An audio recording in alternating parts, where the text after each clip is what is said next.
Қалада бұрынғы жылдары жылу беру маусымы басталған сәттен тұрғындардан түсетін шағымдар бір толастамайтын.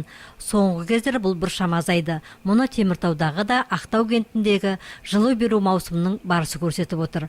Қаланың коммуналдық бағдарламалар бөлімінің басшысы Ермек Дөненбаевтың айтуынша, жылуға байланысты бүгінде шағымданушылар аз. Биылғы жылу беру маусымында жылуға байланысты тұрғындардан шағымдардың аз түсіп отырғандығын тұрғын үй инспекциясының басшысы Хадымдар растады.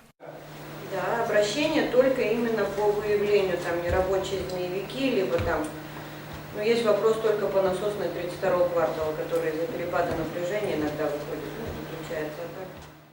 Әкімдердің есеп беру кездесуінде де тұрғындардан түсетін сауалдың 80% жылуға байланысты болатын. Ал соңғы жылдары бұл мәселе шешім тапқан. Оны өткен аптада Ақтау кент әкімінің есеп беру кездесуінен де байқауға болады. Кездесу барысында ақтаулықтарды алаңдатқан мәселенің бірі медициналық қызметке, ауыз су мен жолға байланысты болды. Ал кент басшысының мәліметінше жылуға байланысты бірде-бір сауал түспеген.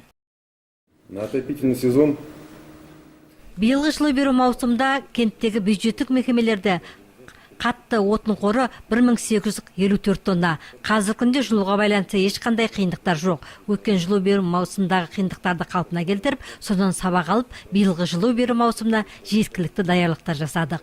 12 көпқабатты тұрғын үйлердің қазандықтары жөндеуден өткізілді. Теміртау қаласы әкімімен централизация цемент арасындағы келісімшарт бойынша Карл Маркс көшесі 1-3 үйде қазандықтар жөндеуден өткізілді. Барлық 12 көпқабатты үйлер жылу беру маусымына тиянақты әзірліктер жасады. Әкімшілік басшылары жылуға байланысты келелі мәселелер шешім тапты деп отыр. Оған қоса жылу беру маусымына әзірліктердің сапалы жүруіне орай Теміртау қаласында да Ақтау кентінде де көп қабатты тұрғын үйлер мен әлеуметтік нысандарды жылумен қамту толық шешім тапқан. Мәселен, Ақтаудағы 29-32 мектептерге жаңа қазандық қойылып, білім ұялары биылғы қысты жылы болып отыр. Кентте 12 көп қабатты тұрғын үй, 9 бюджеттік мекемелерге 6 электр қазандықтар, 15 қазандық арқылы жылу жеткізіліп отыр. С 2013 года ведется работа перевода бесхозяйных. 2013 жылы біріншіден иесіз қазандықтарды коммуналдық меншікке алдық, техникалық құжаттарын әзірледік. Онымен қатар централизациямен жұмыстар жүргізілді. Электр энергиясымен үзілсіз қамту үшін дизельдік генератор қойылды. Соған орай 2014-2015 жылу беру маусымы қалыпты өтуде. Жылудың сапалы қамтамасыз етілуін ОКМС пен әкімшілік бірге бақылауда ұстап отыр. Қала әкімі Нұркен Сұлтанов Теміртау қаласында да жылуға байланысты мәселенің толық шешім тапқандығын айтты. Бүгін әкімнің есеп беру кездесуінде осының қаншалықты растығын көруге болады. Ал қазір күнде әкімді алаңдатқан қалада екі келелі мәселе шешімін табуы тиіс. Ол қаңырап қалған бос үйлер мен бюджеттің жайы. Менің білетіндей, жылда Ақтау кентінде есеп беру кездесуінде көтерілетін бірінші мәселе жылуға байланысты болатын.